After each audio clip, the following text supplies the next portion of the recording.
Voilà, bonjour et bienvenue à tous.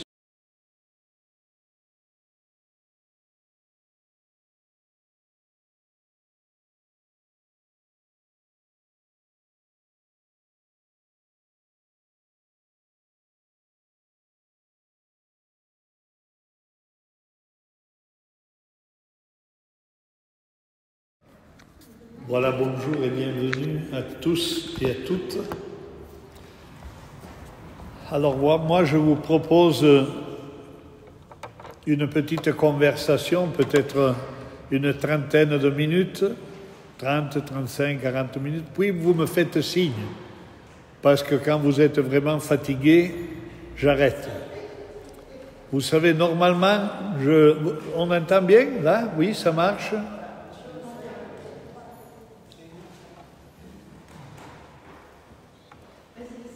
Oui. Non, je vous disais, normalement, quand je vois les gens qui commencent à regarder la montre tout le temps, je comprends que c'est le moment de s'arrêter. Mais le pire, c'est après qu'ils font comme ça pendant un moment, le pire, c'est quand ils font comme ça et puis ils font comme ça. Et alors, c'est vraiment parce qu'on a passé la limite, quoi. Voilà. Alors, on va, pendant 2 samedis matin, parler un peu sur la réalité de l'unique dissidence religieuse qui a survécu. Parce que nous sommes ça. C'est une dissidence religieuse qui remonte au Moyen-Âge, au XIIe siècle, mais puis c'est une double dissidence religieuse parce que en 1532, donc assez au début de la Réformation, les Vaudois ont rejoint la Réforme et sont devenus une église réformée tout à fait organisée comme les églises réformées ou presbytériennes dans le monde aujourd'hui. L'église protestante unie de France ou l'église presbytérienne aux États-Unis ou l'église réformée aux Pays-Bas et comme ça, voilà. C'est exactement la même doctrine, disons, la même organisation. Ce qui est assez drôle, quoi, qu'une dissidence religieuse aille pu survivre dans le pays du pape. Vous comprenez que c'est pas quelque chose d'extraordinaire, quoi. Alors aujourd'hui, moi je vais vous parler, parce qu'il y a 3 grandes périodes dans l'histoire. La première période, c'est la période pendant laquelle les Vaudois, ce sont un mouvement. Rien d'autre qu'un mouvement. Ils n'avaient aucun désir de quitter l'Église catholique, qui était l'unique Église qu'on connaissait, quoi. C'est un mouvement de réveil, disons, un mouvement paupéristico, des pauvres. Vous voyez, il y en avait plusieurs d'autres. Dans un moment, je vais parler un petit peu aussi de Françoise d'Assise, parce que ils ont dit à peu près exactement les mêmes choses. Puis, il y a des différences aussi, on va voir un peu ça. Alors, jusqu'en 1532, c'est un mouvement. Ce n'est pas une église, ils n'ont pas l'idée de laisser l'église catholique. C'est un mouvement qui, pourtant, se diffuse un peu dans toute l'Europe. Vous voyez la petite carte, là. Le mouvement commence à Lyon. Et puis, il est assez nombreux en Provence et dans le Languedoc, en particulier ici dans le midi de la France, en particulier dans le Luberon. Si vous avez visité, c'est pas loin d'ici, et je pense que vous connaissez la région, il y a aujourd'hui encore une route des Vaudois où on peut visiter les traces des Vaudois, parce que cette présence protestante au Luberon a été complètement effacée en 1545, après la Réformation. Donc. 13 pays ont été exécutés, ce qu'on dit exécutés, à Mérendol surtout, mais aussi à Cabrières d'Aigues et comme ça, il y a encore les signes de cette présence. Puis naturellement, il y a des gens qui ont eu la bonne idée aujourd'hui d'exploiter l'idée des Vaudois et ils ont fait du vin. le vin des Vaudois, vous voyez. Comme ça, ils vendent le vin aux gens qui viennent chercher un peu d'histoire, connaître un peu d'histoire. Et ils vendent le vin aussi aux Vaudois de la Suisse, parce qu'il y a des gens qui font un peu de confusion avec le canton de Vaud, vous voyez. Les Vaudois, ce sont soit les Suisses, soit les protestants en Italie. Mais il n'y a rien à voir entre les deux. Voilà. Alors, je vous disais, aujourd'hui, moi, je parle seulement de la première période. Et samedi prochain, on parle un peu plus de l'actualité des derniers 150 ans, un peu plus que ça, quoi, 180 ans. Parce que les Vaudois deviennent en Italie citoyens, donc c'est la liberté de pouvoir voter et de pouvoir participer par exemple aux écoles publiques seulement en 1848. Aujourd'hui, on parle de la première période, parce que c'est assez intéressant, selon moi, de comprendre un peu ce qui s'est passé. Alors, quand on parle de Moyen-Âge, il faudrait comprendre de quoi il s'agit, parce que ce n'est pas évident. Parler de Moyen-Âge, de Renaissance, de monde ancien, de monde moderne, ce sont des inventions récentes, des classifications que nous effectuons aujourd'hui, mais pour les anciens, l'histoire était un tout. Ils ne la découpaient pas en blocs, ils avaient une idée de continuité. Tandis que quand on parle de Moyen-Âge, pour nous, chez nous, aujourd'hui, on indique une époque intermédiaire entre un avant et un après, le Moyen-Âge. Voilà. Cette idée d'une période intermédiaire dérive déjà en partie du XVIe siècle, au début de l'état moderne, de l'ère moderne. Alors on a dit, là c'était le Moyen-Âge. Et chez nous, le Moyen-Âge, quand on parle du Moyen-Âge, on pense tout de suite à une période un peu sombre. Une période difficile et comme ça. Mais ce n'est pas ça. Le Moyen-Âge, il y a eu un peu de tout. Il y a eu des choses formidables et il y a eu aussi, évidemment, des choses qui n'étaient pas positives du tout, quoi. Voilà. Alors, le Moyen-Âge se situe entre l'ère moderne et l'ère romaine, disons. Et c'est le milieu. Le Moyen-Âge, c'est le milieu. Le Moyen-Âge, ça commence avec Charlemagne, disons. Et ça arrive jusqu'aux Vaudois, en 1200 à peu près. Donc du 800 au 1200, c'est 400 ou 500 ans le Moyen-Âge. On parle donc aujourd'hui, nous sommes à la fin du 1200, on parle du début de la fin du Moyen-Âge. Voilà. Qu'est-ce que c'est l'Église catholique à cette période? Et qu'est-ce que divise le Moyen-Âge de l'ère moderne? C'est la grande réforme du pape Grégoire VII. Septième, on dit Grégoire VII, en tout cas. Voilà. Avant la réforme grégorienne, qui a été la plus importante, l'Église catholique était autre chose. Maintenant, je vous dis quelque chose pour comprendre. L'Église catholique, elle était, avant du pape Grégoire, entièrement entre les mains de l'empereur. C'était l'empereur qui décidait, qui gérait. Une autorité absolue qui ne répondait qu'à Dieu et gouvernait pour le bien du peuple. Mais c'était l'empereur. Il y a eu des très importants empereurs chrétiens, comme vous savez, Constantin, Théodose, Justinien. Et la religion, l'autre chose à comprendre, c'est que la religion n'avait absolument rien à voir avec la croyance personnelle. Ce n'était pas important de croire ou de ne pas croire en Dieu. Tu étais chrétien, un point, c'est tout.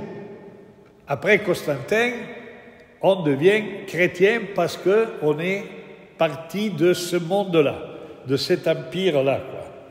C'est une institution, l'Église catholique, c'est une institution de la vie collective, c'est un aspect de l'organisation de l'État.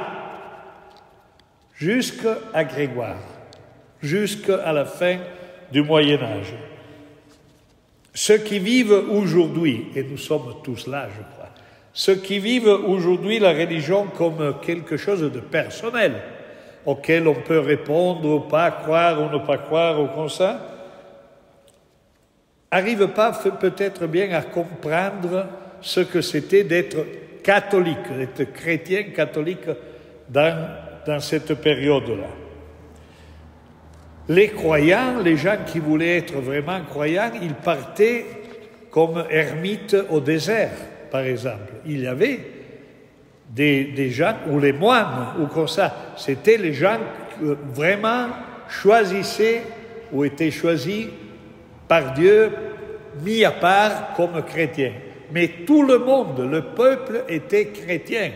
Ce n'est pas la société d'aujourd'hui, pas du tout.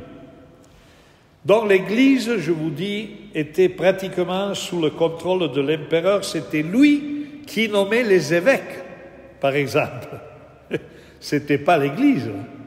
C'était l'empereur qui nommait les évêques en les choisissant parmi les branches cadettes des familles feudales. Vous voyez, des grandes familles. Alors, naturellement, s'il y avait une grande famille, il fallait avoir l'évêque de Carpentras, de Paris, de ce que vous voulez, de Milan, de Florence. C'était l'empereur qui décidait ça. Alors, la réforme de Grégoire VII est très importante parce que tout ça va changer. Il appelle plutôt à l'autonomie et à l'indépendance de l'Église. L'aspiration maximale serait que les évêques soient nommés parmi les moines, c'est-à-dire parmi des gens qui ont une référence de foi personnelle, qui croient en Dieu. Avant, ce n'était pas important, pas du tout, pour devenir évêque. On ne te demandait pas, tu crois en Jésus. C'est pas ça le problème. La question, c'était, tu appartiens par exemple à la famille des Médici, à Florence, qui ont eu beaucoup de papes et qui ont été des gens terribles du point de vue de leur vie, vous voyez, et de leur comportement. Ce n'étaient pas des gens croyants, mais c'était des évêques et puis des cardinaux, et ils sont devenus des papes. Ils avaient des fils et des filles, ils avaient plusieurs femmes et comme ça. Pas de problème dans cette période, pas de problème, pas du tout. Et ils ils choisissaient dans leur famille, par exemple, des autres évêques et comme ça. Ils disaient, ah non, mais là, mon beau-fils, il doit devenir évêque à Lucca, par exemple. Lucca, c'est une ville dans la Toscane. Voilà, ça se passait à peu près comme ça. Alors, Grégoire VII dit quand même, ça, c'est inacceptable. On doit changer tout ça. On doit libérer les évêques du pouvoir des seigneurs, des comtes, des marquis, de ce système politique. Voilà. Vous savez même que les postes ecclésiastiques pouvaient être achetés. On allait chez l'empereur ou chez les personnes que l'empereur avait mis là en poste, on leur disait, mais moi je voudrais acheter le poste d'évêque à Bordeaux. Voilà. Et si on donnait bien d'argent, ok, ton petit-fils devenait évêque de Bordeaux. Ça se passait comme ça. Une entreprise qui donc n'avait rien de spirituel. Et Grégoire VII a été un pape quand même important parce qu'il a dit tout ça doit absolument finir. Il y avait des courants de personnes qui se consacraient fidèlement à la vie chrétienne selon les indications de l'Évangile. Et ils disent maintenant, c'est parmi ces gens-là qu'on doit chercher les évêques qui après vont gérer l'Église. Voilà. 1170 ou 1173, 1174, il y a un riche marchand de Lyon qui a vraiment des biens, qui s'appelle probablement Vaudès, ou Valdesius. Il n'a rien écrit lui-même. Il n'a pas écrit d'autres biographies. Et même les biographies qu'on a sur lui, ce sont souvent des biographies de quelqu'un qui était ennemi du mouvement vaudois. Alors, il faut bien comprendre qu'ils ont écrit un peu ce qu'ils voulaient. Il vit une crise spirituelle incroyable et probablement parce qu'un ami meurt soudainement. Et lui, il se posait déjà, mais il se pose beaucoup de questions. Il dit, mais quel est le sens de la vie?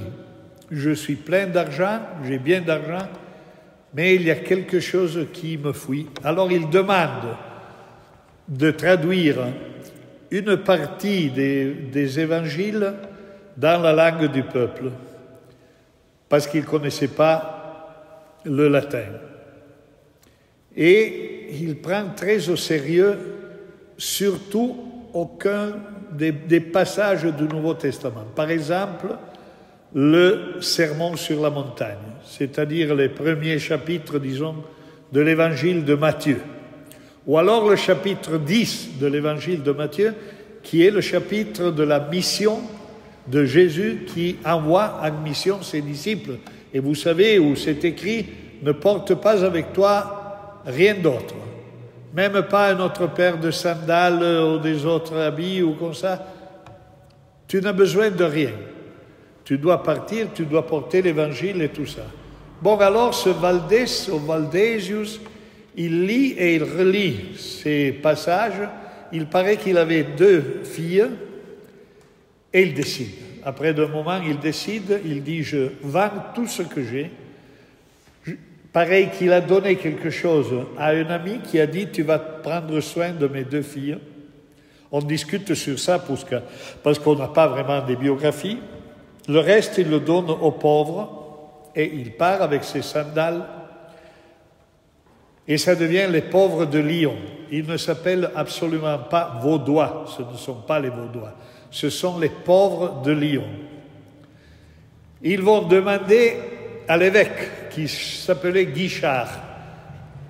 Et l'évêque leur dit, il y en a des autres mouvements des pauvres, mouvements paupéristiques, comment on dit en français exactement, vous voyez, qui soulignent la pauvreté. Vous pouvez faire ça et vous pouvez prendre au sérieux ce que vous pensez. C'est même bien que vous lisez quelques petits passages de la Bible. C'était seulement, parce que c'était tout écrit à la main naturellement. Vous pouvez faire un peu ça. Mais il y a, et alors là on arrive à parler de François d'Assise, il y a des grandes différences entre Valdo ou Vaudès et François d'Assise. Ils disent la même chose. Alors ils ont une génération à peu près de différence, Vaudès et François d'Assise. François d'Assise naît 25-30 ans après la naissance de Valdo. Il y a des biographes de Valdo qui disent même, et de François d'Assise aussi, qui disent même, la mère de François d'Assise était française. Et paraît qu'elle avait déjà reçu l'influence, disons, du mouvement vaudois. Mais on ne sait pas combien et tout ça. En tout cas, François d'Assise dit les mêmes choses que Vaudès dit avant lui, quelques années avant l'avance. Mais les deux sont très différents quand même. Et ils ont des idées différentes. La grande différence, puis si vous voulez on en parle, la grande différence qui est quelque chose de fou, simplement, c'est que les Vaudois vont premièrement chez l'évêque de Lyon, mais puis ils partent déjà en 1179, une délégation, et ils vont à Rome, où il y a le concile Latéran III.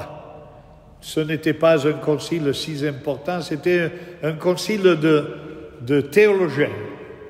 Et ils demandent de pouvoir parler au pape et aux... Ils étaient un peu toc-toc, on dirait aujourd'hui. parce que ce sont un petit groupe de gens qui n'ont pas beaucoup de culture, qui n'ont pas vraiment étudié, et qu'ils demandent au pape d'être reçus et d'être reconnus dans l'Église catholique, comme un petit mouvement de réveil, disons. Mais ce qui ne peut pas être accepté, c'est qu'ils demandent de prêcher librement. Là, c'est la différence la plus importante entre Vaudès et François. Vaudès et les siens disent « libere predicare » en latin. C'est le slogan des Vaudois des premières générations. « Libere predicare », c'est-à-dire nous avons tous le droit de prêcher l'Évangile, ce qu'on a compris de l'Évangile. Même les femmes, vous vous rendez compte? Pendant les premières générations vaudoises du mouvement vaudois, on a les images, on a les témoignages des femmes qui prêchent. Voilà, là c'est la statue de Valdo à Worms, au mouvement de la Réforme, vous voyez. Au pied de Luther, il y a les pré-réformateurs, parce qu'on parle des Vaudois comme des hussites aussi, dans celle qu'aujourd'hui est la République tchèque, on parle des mouvements pré-réformateurs. Là, c'est Valdo. Mais il y a une photo aussi d'une femme qui prêche. C'est pas une photo, évidemment, c'est un dessin, quoi. Quelque part, on le trouve, puis ne vous inquiétez pas. Là, c'est le motto des Vaudois. Là, ça n'a rien à voir. Mais en tout cas, on va le trouver. Des femmes qui prêchent. Par exemple, à Pignerol, c'est la ville où j'habite. Près de Turin, c'est au début de ce qu'on appelle, de cette petite région qu'on appelle les vallées vaudoises. Pignerol a été territoire français pendant à peu près un siècle, avec le roi Soleil. C'était l'avant-garde du roi Soleil. Ça arrivait jusqu'à Pignerol. Et Vauban avait fortifié toute la ville, exactement comme Briançon ou Beaufort ou comme ça. Malheureusement, quand les Français ont quitté la ville, ils ont tout détruit, ils ont tout fait sauter. Autrement, aujourd'hui, ce serait une ville très intéressante, comme vous pouvez imaginer. Alors, à Pignerol, en 1310, on a des restes d'un procès, des traces d'un procès pour l'hérésie vaudoise, l'hérésie de la Valdésia. Et c'est une femme qui prêchait et qui est mise à mort, qui est mise sur le feu, comment on dit? Voilà, mise au feu en 1310. Il n'y a pas le nom de la femme, mais c'était une femme. C'est-à-dire, alors vous pouvez bien comprendre qu'elle ait demandé ça il y a 700 ou 800 ans, ce n'était pas vraiment une chose intelligente d'aller à Rome dire tout le monde a le droit de prêcher, depuis qu'aujourd'hui, nous sommes en 2025, il me paraît que dans l'Église catholique, il n'y a pas encore le sacerdoce pour les femmes, vous voyez. Et là, au Concile Vatican III, les théologiens qui sont là se mettent un peu à sourire de ces gens. Il y a un théologien anglais qui s'appelait Walter Mapp qui écrit quelque chose sur la rencontre avec ces gens, qui sont des clochards. Il dit, ils ressemblent à des clochards, mais c'était vraiment comme ça.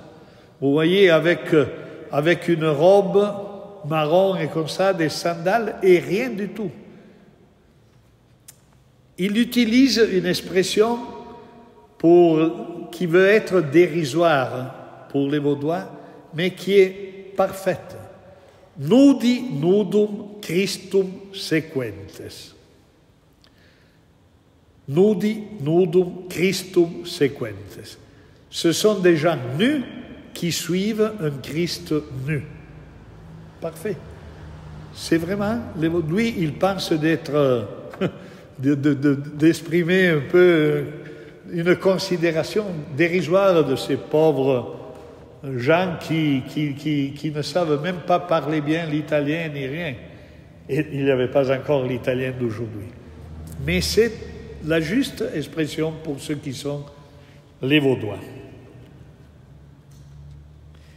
Ils ne se rendent pas compte, les Vaudois, le mouvement vaudois ne se rend pas compte qu'ils portent cette attitude à insister sur la libre prédication de l'Évangile pour tous, porte atteinte à l'autorité de l'Église catholique, de l'unique Église qu'il y a.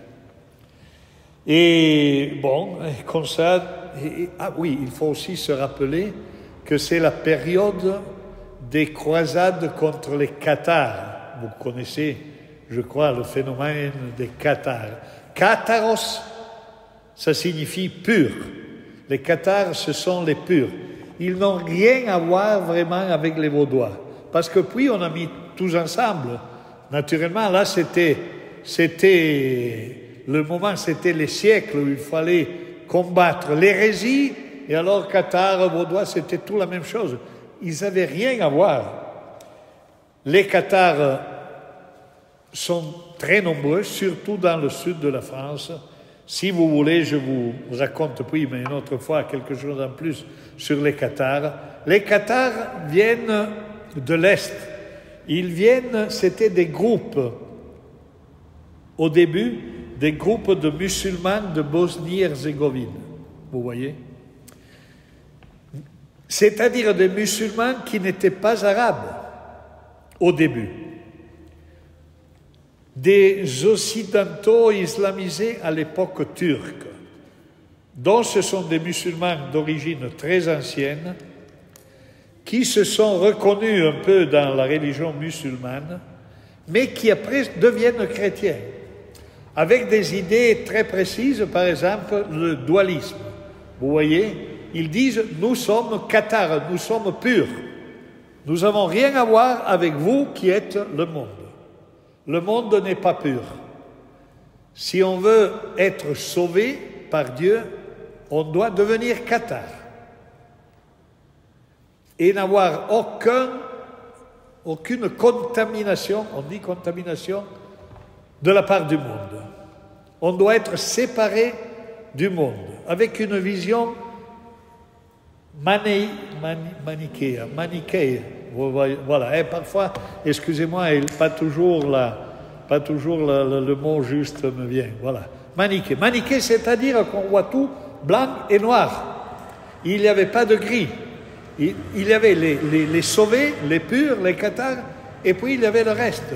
Et la vie était un choix tout le temps entre la lumière et les ténèbres. Entre la lumière et les ténèbres. Mais ce mouvement devient très important. Surtout, il y a pas mal de bourgeois, de hauts bourgeois, en France qui adhèrent à ce mouvement. Et ça a été le souci le plus grand pour l'Église catholique au XIIIe et au XIVe siècle.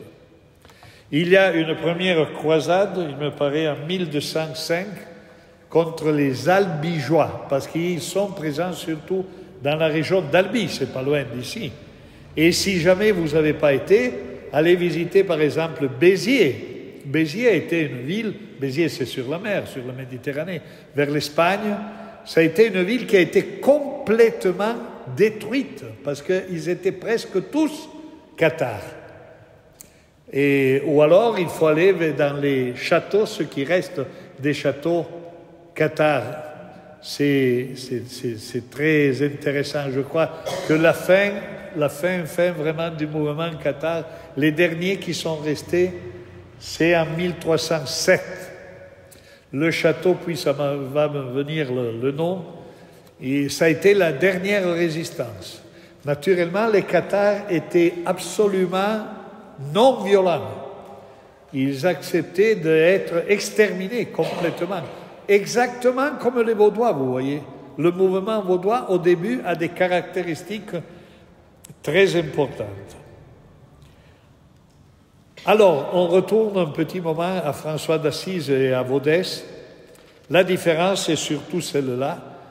On se demande comment ça a été possible.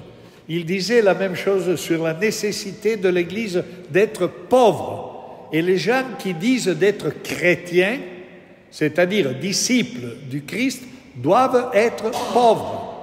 On ne peut pas avoir du pouvoir et de l'argent.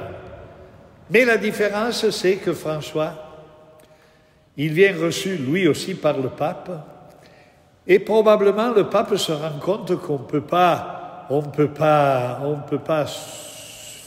suffoquer, on ne peut pas cacher complètement tous ces petits mouvements qui sont en train de grandir. Il se rend compte aussi que François est un représentant de la Renaissance, d'une certaine attitude vers la vie et tout ça.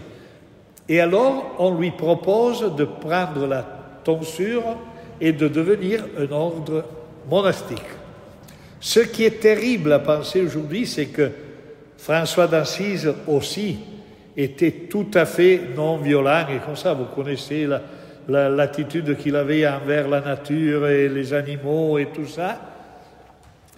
Et malheureusement, quelques générations après, les franciscains deviendront eux aussi la police de l'Inquisition catholique envers les Vaudois aussi. Mais bon, comme ça, François se retrouve fondateur d'un ordre religieux, et les pauvres de Lyon, qui deviennent après quelques années les pauvres d'Italie, de Bergame, et comme ça, parce qu'ils arrivent au début surtout dans la région de Bergame, qui est pas loin de Milan. Voilà, ils viennent excommuniés, déjà en 1184. C'est-à-dire, ils sont hors de l'Église et de la communion de l'Église. Je vous ai dit du pape Grégoire VII, d'une Église qui devient de plus en plus indépendante de l'État et devient de plus en plus puissante, évidemment. Maintenant, elle n'a plus besoin de l'empereur et du pouvoir politique. Avant la réforme grégorienne, chaque évêque de sa diocèse était la plus haute autorité, ne répondait pas au pape de Rome. Le pape de Rome était simplement l'évêque de Rome, c'est-à-dire primus inter pares, on dit en latin. Le premier parmi des gens qui sont. Mais la papauté n'existait pas comme on la pense aujourd'hui, en 1200. Les prêtres se mariaient, par exemple, normalement, jusqu'à la réforme de Grégoire VII. Ils avaient des enfants. On ne demandait pas le célibat aux prêtres. Un seul individu sur lequel l'Église peut exercer une autorité incontestée. Les paroisses, par exemple, en 1215, jusqu'à 1215, les paroisses catholiques n'existaient pas comme on les connaît aujourd'hui. Pour assister à la messe ou pour faire baptiser ses enfants ou autres, un chrétien se tournait vers n'importe quelle église ou couvent où il y avait des moines, où il ne faisait rien et restait à la maison. Il était un agent libre à qui l'Église offrait ses services. Il n'y avait pas la paroisse de Grignan ou la paroisse de Pignerol ou ce que vous voulez. La création, Grégoire VII demande la création des paroisses. Chaque chrétien, comme ça, devient lié à sa paroisse, à la paroisse de son territoire. Et comme ça, il y arrive aussi un contrôle de ce qu'il fait, le chrétien, le catholique. Un contrôle de la part de la monarchie absolue. Les baptisés deviennent sujets du pape roi. Et comme sujet, ils payent la dîme à la paroisse et doivent suivre leurs lois. Donc c'est la centralisation de l'Église catholique romaine. Tout dépend du pape, peu à la fois. Dans quelques dizaines d'années, tout dépend du pape.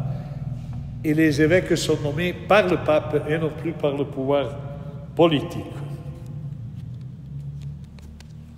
Il naît une structure, un peu plus rapidement, hiérarchique de plus en plus forte et organisée. Il y a encore des gens qui combattent cette tendance et qui ont des autres idées avec la tendance conciliaire, on dirait. Le concile était vu comme l'assemblée des évêques et on aurait voulu, il y a des gens qui disent, on doit trouver la possibilité d'avoir un concile même des évêques, pas de toute l'Église, mais des évêques qui soient plus importants du pape. Mais cette tendance perd la bataille.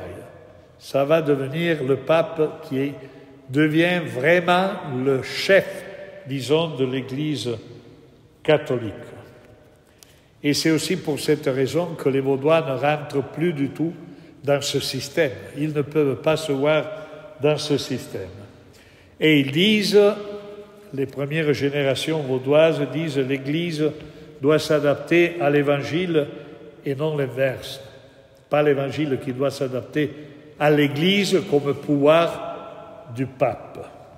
Par exemple, c'est toujours dans ces années-là, au IIIe siècle, XIIIe siècle, qu'on décide la question de la transustantation.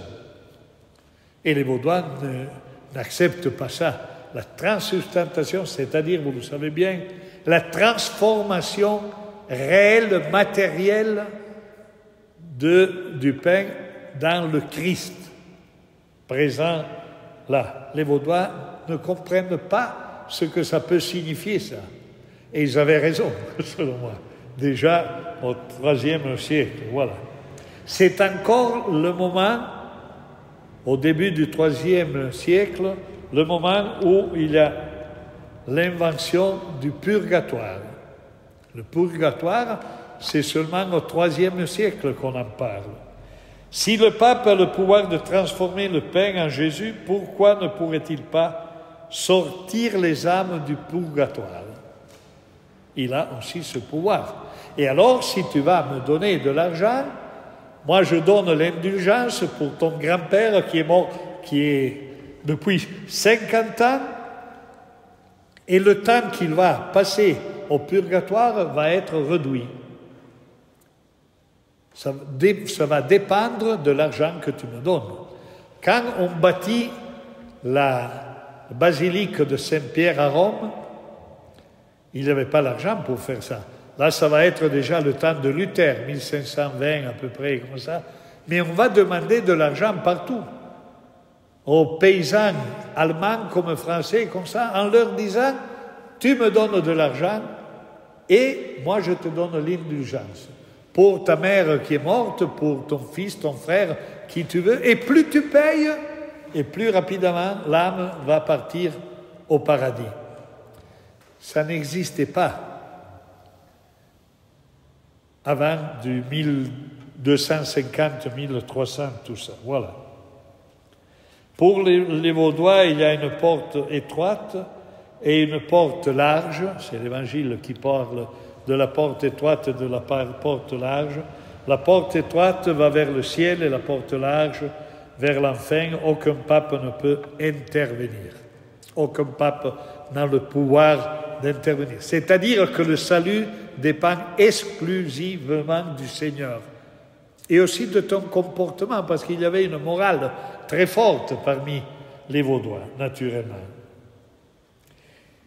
Et alors, ils étaient organisés comment, ces Vaudois? C'était des petites cellules, et je termine, des petites cellules qui arrivent à se diffuser un peu partout, comme vous avez vu, qui arrivent jusqu'au nord de l'Europe, dans le sud d'Italie, surtout le sud de la France, dans le Languedoc et comme ça, des cellules, des petits groupes qui vivent leur foi clandestinement. On dit clandestinement, oui, clandestinement.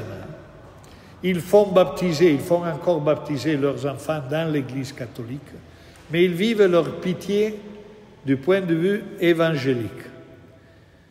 Et c'est pour cette raison qu'ils arrivent à survivre. Il y avait des prêcheurs, parce que malheureusement on perd la caractéristique des femmes qui prêchent, il y avait des prêcheurs qui s'appellent barbes. Barbe, dans le dialecte piémontais, signifie oncle, parce qu'ils disent, Jésus a dit que personne ne doit être appelé père. Il n'y a qu'un père, c'est le Père céleste qui est aux cieux. C'est le Père de Jésus-Christ, mais qui est aux cieux. Et ils n'acceptent donc pas que leurs prêcheurs deviennent des prêtres, des gens qu'on appelle pères. Vous savez, aujourd'hui encore, même en France, en Italie, quand on appelle le prêtre, on lui dit « mon père ». Ils disent ça, c'est pas acceptable aussi. Alors il y a ces prêcheurs à deux qui sont itinérants et qui partent par exemple, et on a les noms de famille, il y en a qui viennent du sud de la France, le Dauphinois et Vaudois, et puis la région de Nyon aujourd'hui, et puis il y en a un peu partout, quoi. Et il y a des barbes qui partent deux à deux et qui vont visiter ces petits groupes vaudois. Ce ne sont pas des églises, ce sont des cellules, on dirait aujourd'hui, de mouvements clandestins. Et ils vont là, ils font la Sainte Seine, ils portent le pain et le vin, et ils fortifient les gens dans la foi évangélique, quoi, dans une foi évangélique très, très, très simple, vous voyez. Ce n'étaient pas des gens qui avaient étudié, qui avaient fait des facultés de théologie, très, très simples. Ils font traduire des petits morceaux de la Bible écrites dans des caractères minuscules. Si vous venez un jour à Torre Pellice, vous visiterez le musée, qui est très bien fait maintenant, et vous allez voir, c'était des trucs de cette dimension. Et là-dedans, écrit petit, il y avait des chapitres de l'Évangile ou des psaumes ou comme ça. Pourquoi c'était si petit? Parce que si on t'arrêtait et on te trouvait ça, tu étais mis tout de suite au feu. Et alors, il y a pas mal de barbes vaudois qui sont tués, naturellement, quand ils sont découverts. Mais le mouvement, quand même, arrive à se diffuser. Ce sera, on en parle le prochain samedi pour venir jusqu'au jour d'aujourd'hui, ce sera ce qui se passe au Luberon, en Calabre et d'autre part, où la présence vaudoise est complètement effacée, pour toujours même pour toujours. Mais les barbes continuent à se diffuser. Et qu'est-ce qui caractérise le mouvement vaudois? Je vous ai déjà dit la non-violence. C'est seulement après la réforme que l'Église vaudoise, qui devient l'Église réformée d'Italie, où il y aura des moments de guérilla, on pourrait dire, où on cherchera de se défendre. Mais au Moyen-Âge, les Vaudois se laissent tuer si ils viennent condamner à mort. La non-violence, ou alors le rejet du serment. Vous voyez, ils n'acceptent pas de jurer, ni jurar, on dit en langue d'Océan, ni jurar, ni mentir. On ne doit pas mentir, on ne peut pas mentir, on ne peut pas jurer. Vous savez que le serment était très important dans la société de ce temps. Au Moyen-Âge, évidemment. Tout parce qu'il y avait des relations hiérarchiques dont tu devais jurer d'être fidèle, par exemple, au marquis, où tu travaillais les terres et comme ça. Rejeter tout cela signifiait en réalité s'opposer au pouvoir de l'Église et potentiellement se rebeller également contre le pouvoir civil.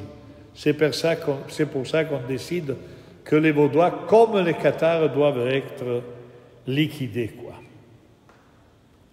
Les barbes vaudois qui se promènent dans l'Europe communiquaient le pardon de Dieu, mais ils ne faisaient pas l'absolution, ego te absolvo. Vous savez que ce sont les paroles qu'on dit, que le prêtre dit, ego te absolvo. Les barbes disent, c'est pas nous qui peuvent absoudre les gens, mais on peut communiquer le pardon de la part de Dieu. On peut dire des paroles de grâce, ce qui se passe dans nos cultes aujourd'hui. Et ils ont toujours utilisé comme expression pour les définir les pauvres du Christ. Ce ne sont pas les Vaudois. Au XIIIe, au XIVe, au XVe siècle. Ça va devenir l'Église vaudoise après 1532. Il y a une petite carte de Lyon, de la Lyon de ce temps-là, je crois qu'il y a... Elle est peut-être là. Oui, voilà, elle est trop petite. Mais si vous venez voir là, vous voyez, il y a une route qui va s'appeler pendant des siècles rue Maudite. C'était la route de Pierre Valdo, de son commerce, où il habitait. Ou alors la Val-Louise. Vous voyez où c'est la Val-Louise? C'est pas loin d'ici. On va l'appeler pendant des centaines d'années la Val-Pute, parce que c'était la vallée des Vaudois. Hérétique, vous voyez, la rue Maudite, la Val-Pute, c'est-à-dire qu'on cherche et on fait de tout pour dire que les Vaudois, ce sont des gens qui ne valent rien du tout, tandis que ils étaient beaucoup plus liés à la parole de l'Évangile des autres. Malgré ça, comme je vous ai dit, ça va devenir un mouvement assez important et ils récupéreront, mais seulement après la réforme, le nom de Vaudois. Voilà, moi je m'arrête là parce que je vous ai déjà assez ennuyé.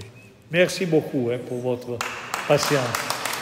Et pour mon français, parce que j'ai écrit quelque chose en français, quelque chose en italien, mais pas toujours l'expression arrive quand je voudrais, quoi. Si vous avez des questions, c'est ça.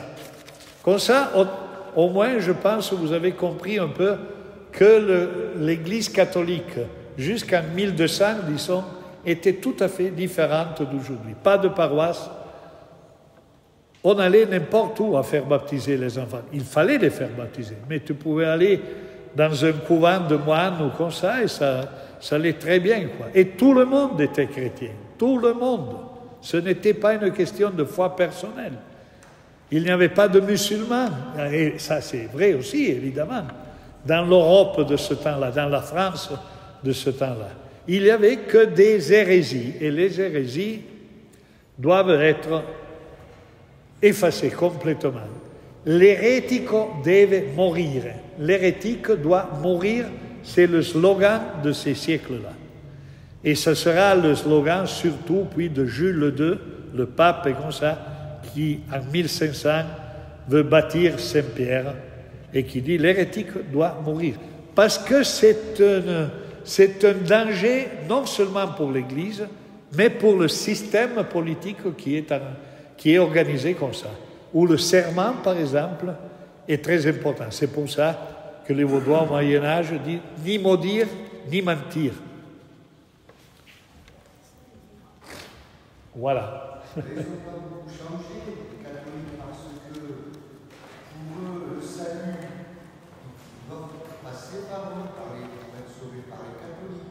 C'est toujours leur mentalité. Alors, si j'ai bien compris, monsieur, vous dites que le salut doit passer à travers l'Église catholique. C'est ce que eux disent. Oui, bien sûr. Les prêtres et Oui, bien sûr. le salut doit obligatoirement passer par eux. Tout à fait. C'est une forme d'hérésie. Tout à fait, tout à fait. La phrase, le slogan au Moyen-Âge, mais encore en 1500, en 1600, c'est « Extra ecclesiam nulla salus ». En dehors de l'Église, il n'y a aucun salut. C'est clair, c'est tranquille. Il n'y a pas de discussion, quoi. Si tu es dehors de l'Église, ok. Tu es perdu. Pour l'éternité, quoi. Extra ecclesiam nulla salus. Donc même s'il y a des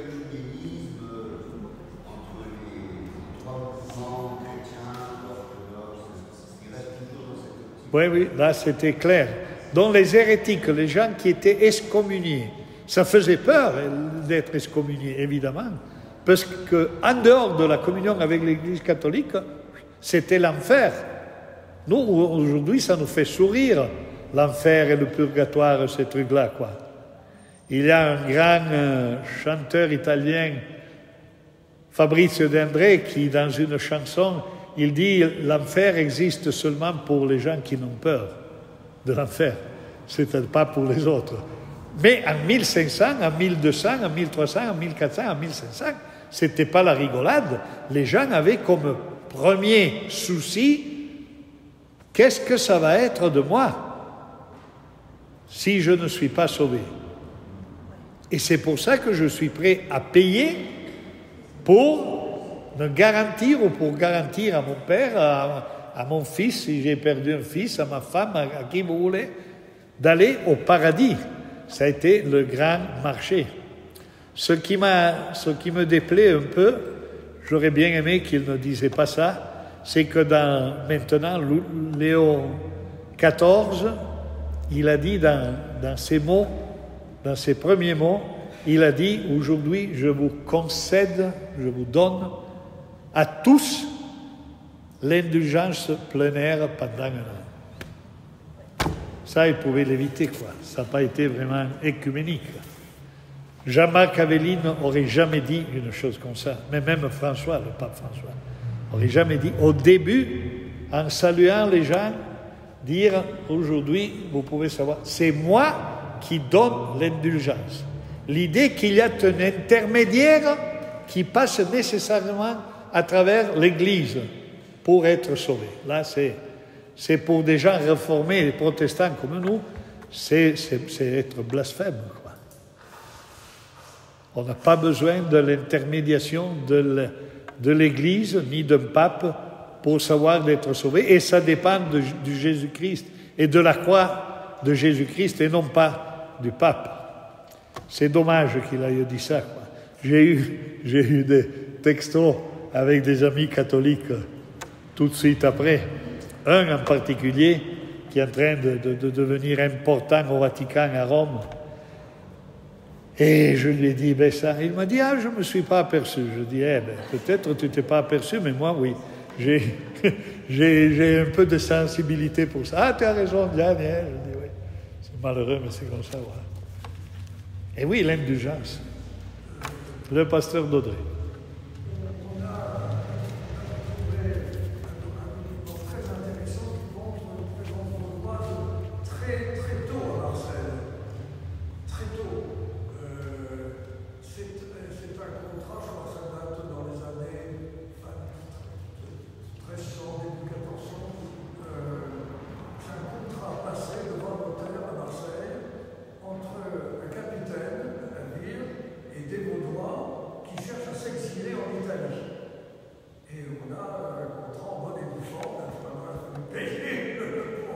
Ah voilà, je ne connaissais pas cette... Je vois une centaine de Vaudois qui s'exilent et le bateau va à Naples.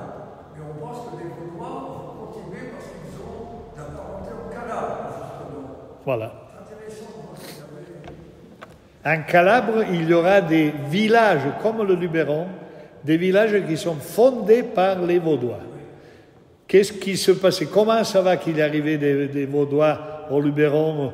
C'est parce que dans ce temps-là, il y avait des régions qui n'étaient pas, qui étaient pauvres de gens aussi. En Calabre, par exemple, c'est le vice-roi de Naples qui dit « Venez là, il y a des terres à cultiver. » Et il y a un climat comme à Marseille, un climat qui est tout à fait différent des vallées vaudoises au Piémont, il y a les montagnes comme ça. Et donc, ils partent, centaines et centaines. Et ils vivent dans la clandestinité pendant 200 ans au moins, tranquillement. On appelle le phénomène du nicodémisme. Nicodème va chez Jésus, Jean 3, la nuit. Il a peur que les gens disent « Ah, mais tu as été voir Jésus, alors c'est la nuit qu'il va chercher Jésus. » Le nicodémisme, c'est de vivre la foi, la pitié. On dit pitié en français, oui. la piété évangélique très simple, mais cachée.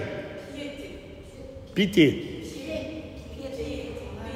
Piété. Piété. Voilà. La piété évangélique avec une attitude cachée, de ne pas faire savoir qu'on est différent.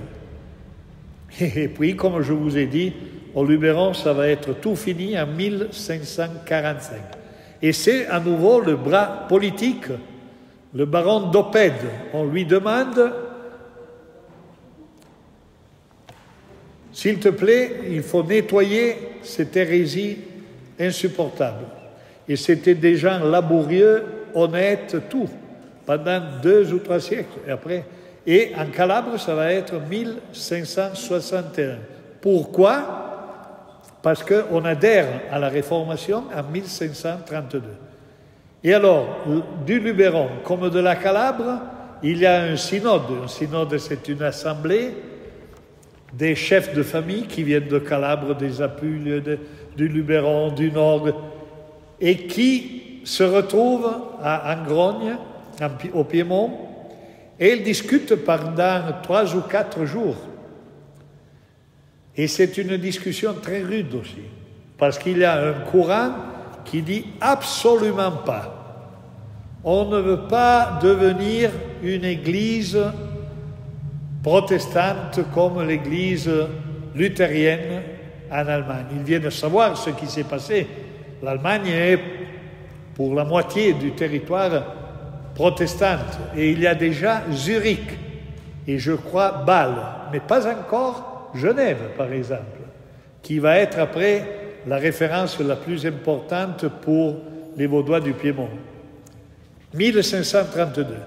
Calvin, le grand réformateur, nous sommes calvinistes, on pourrait dire, Calvin envoie Guillaume Farel au synode des Vaudois. Et c'est lui qui discute et arrive à convaincre les Vaudois à adhérer à la Réformation. Autrement, il dit, vous serez complètement effacés comme les Cathares. Vous n'avez pas d'avenir. Alors moi, je crois que ça a été, mais on en parle la prochaine fois, ça a été un moment, le moment le plus difficile et le plus important de l'histoire. Parce que le mouvement vaudois finit là. Et on va devenir autre chose. Mais par exemple, on va commencer à bâtir des temples. Parce que les gens disent maintenant, on veut être comme en Suisse, comme en Allemagne, mais nous sommes en Italie ou dans le sud de la France. C'est-à-dire que c'est là. Après, la persécution est beaucoup plus facile.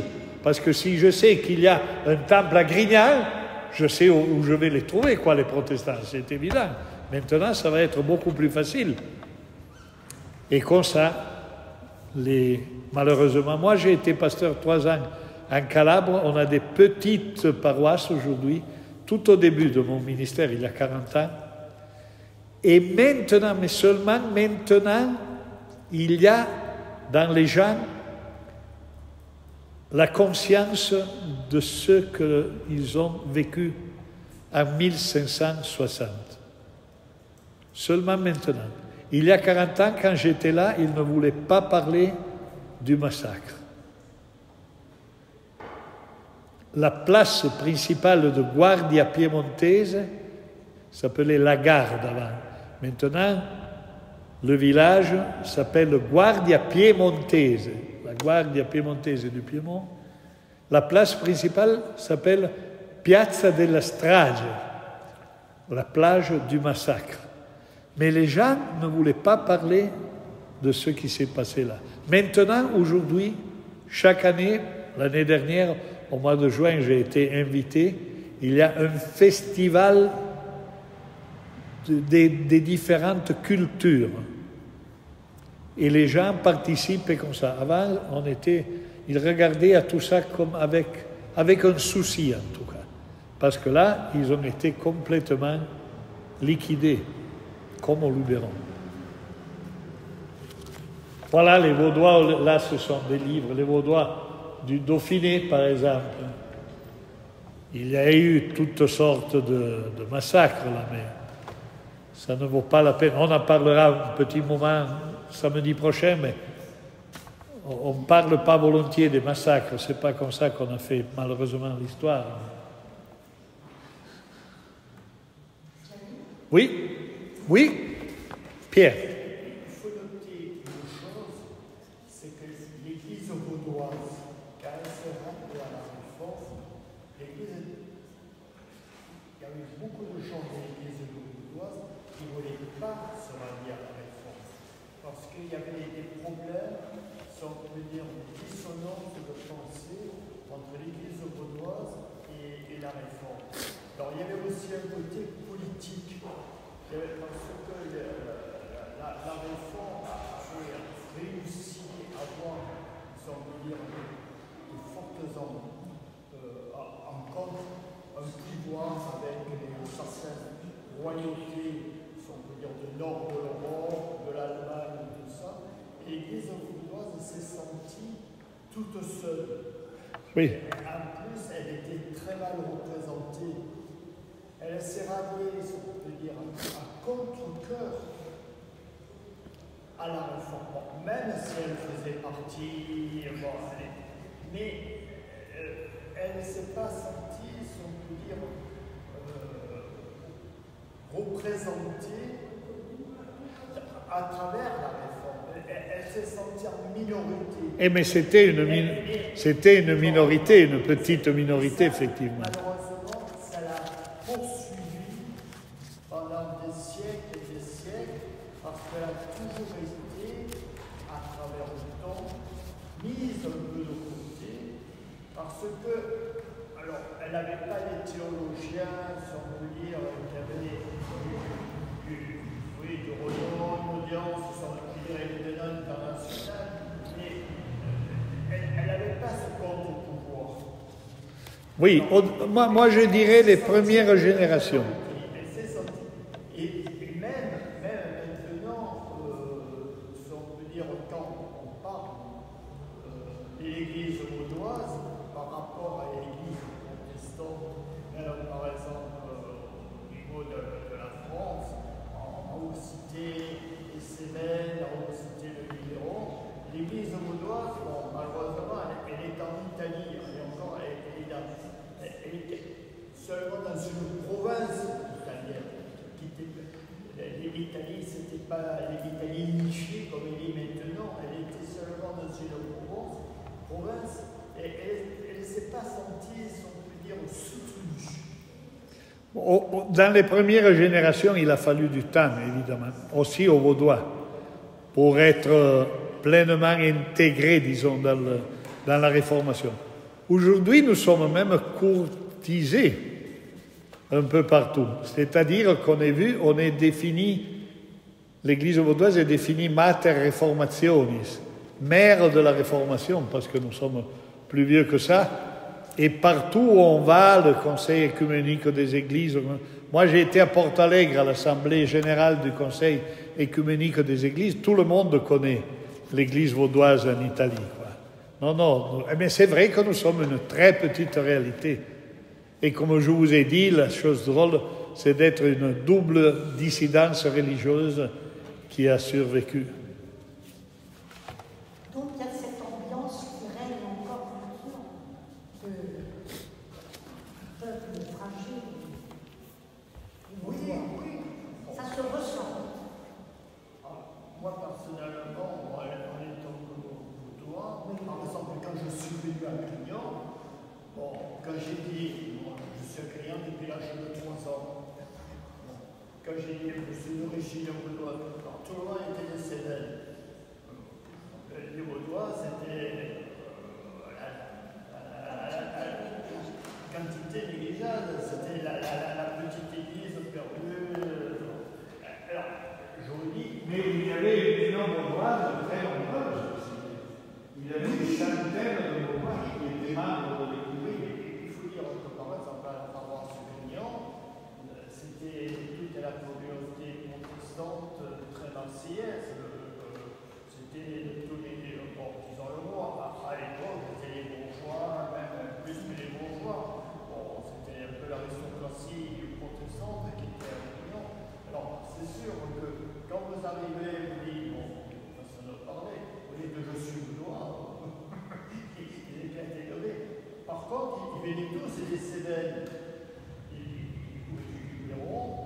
avait un poids. Voilà, ça avait un... Et l'église vaudoise, étant donné qu'elle était en Italie, qu'elle était très petite, parce que le périmètre des Vaudois. Non, mais maintenant, c'est sur tout le territoire italien. Oui, On a les églises importantes à Rome, à Milan, à Palerme, à Venise. Voilà. Mais